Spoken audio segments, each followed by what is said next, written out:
శ్రీ గురుభ్యో నమః. 6వ అధ్యాయం 31వ శ్లోకము.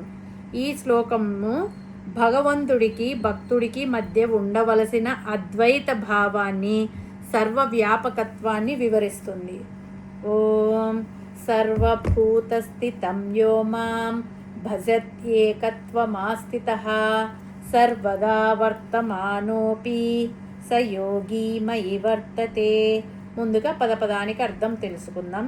సర్వభూత స్థితం, అన్ని ప్రాణులలో నివసించి ఉన్నట్టి, యహ మాం, ఎవరైతే నన్ను, భజతి సేవిస్తారో, ఏకత్వం ఆస్థితః, అభేద భావంతో, సర్వదా అన్ని విధాల, వర్తమానః అపి ప్రవర్తించుచున్నప్పటికీ, స యోగి మయి వర్తతే, ఆ యోగి నాయందే ఉంటున్నాడు. తాత్పర్యం ఏమంటే, సకల భూతాలలోనూ సర్వ ప్రాణుల యందు ఎవరిని చూడాలి అంటే, సర్వభూత స్థితం యో మాం, నన్ను అంటే పరమాత్మను మాత్రమే చూసుకోవాలి. మరి దానికి దారేమిటి అంటే, భజత్ ఏకత్వం ఆస్థితః, పరమాత్మ ఒక్కడే ఉన్నాడు అనే భావనను తెచ్చుకోవాలి. పరమాత్మనే ఈ సృష్టికి మూల కారణం అనే విషయాన్ని గ్రహించాలి. సర్వదా వర్తమానోపి స యోగి మయి వర్తతే, అటువంటి యోగి ఎక్కడ ఏ కాలంలో ఏ విధంగా ప్రవర్తించినా అతడి మనస్సు మాత్రం ఎల్లప్పుడూ నాయందే లగ్నమై ఉంటుంది. దేవుడు ఎక్కడ ఉన్నాడు? భగవంతుణ్ణి చూడడం ఎలాగా? ఏ ఉపాయం చేత మనుషులు భగవంతుని యందు భగవంతుని స్థితిని సంపాదించుకోగలరు అనే ప్రశ్నలకు ఇక్కడ సమాధానం చెప్పబడింది.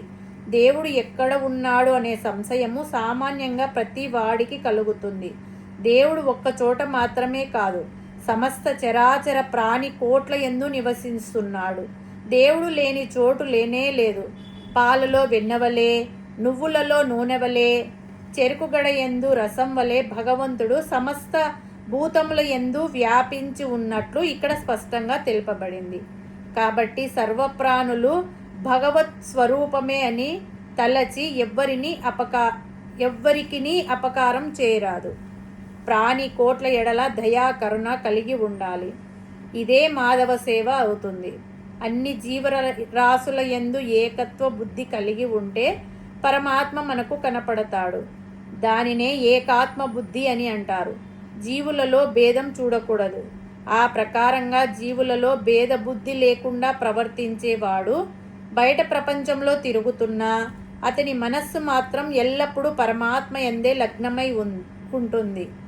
అతడు సమాధి స్థితిలో ఉన్న ప్రాపంచిక వ్యవహారాలు చెక్కబెడుతున్నా ఒకటే. దిక్సూచిలో ముళ్ళు ఎప్పుడూ ఉత్తర దిక్కునే చూపిస్తుంది. అలాగే జ్ఞాని మనస్సు ఎల్లప్పుడూ భగవంతుని వైపే తిరిగి ఉంటుంది. ఏకత్వం మీద దృష్టి పెట్టుకుంటూ పరమాత్మ ఒక్కడే ఈ ప్రపంచానికి మూల కారణం అనే భావన ఒక అంశం. ఆ భావన చేసుకున్న తర్వాత ఫలితం ఉత్తమోత్తమంగా ఉంటుంది అనే నమ్మకం రెండవ అంశం. ఈ రెండు అంశాలను పరమాత్మ ఈ శ్లోకంలో ఉపదేశిస్తున్నారు. ఎదుటి మనిషిని గౌరవించడం, మనకు నచ్చని వారిలో కూడా దైవత్వం ఉందని గ్రహిస్తే ద్వేషం నశిస్తుంది. మనం చేసే పని ఏదైనా అంటే ఉద్యోగం కానీ, వ్యాపారం కానీ, ఇంటి బాధ్యతలు కానీ, అది దైవ కార్యంగా భావించి చేస్తే మానసిక ఒత్తిడి ఉండదు. భగవంతుడిని కొలవడానికి కేవలం పూజ గతి వరకు మాత్రమే పరిమితం కాకుండా పనిలో ఉంటూనే మనస్సును భగవంతుడిపై లగ్నం చేయవచ్చు. భగవంతుడు మన వేషధారణలో లేడు, మన పనుల వెనుక ఉన్న భావంలో ఉన్నాడు. సర్వప్రాణులను ప్రేమించడమే నిజమైన యోగం. అట్టి ఆత్మ దృష్టి కలిగి సర్వజీవులను తన వలె సమంగా చూసేవాడు సర్వోత్తముడని పరమాత్మ చెబుతున్నాడు. హరి ఓం తస్సత్.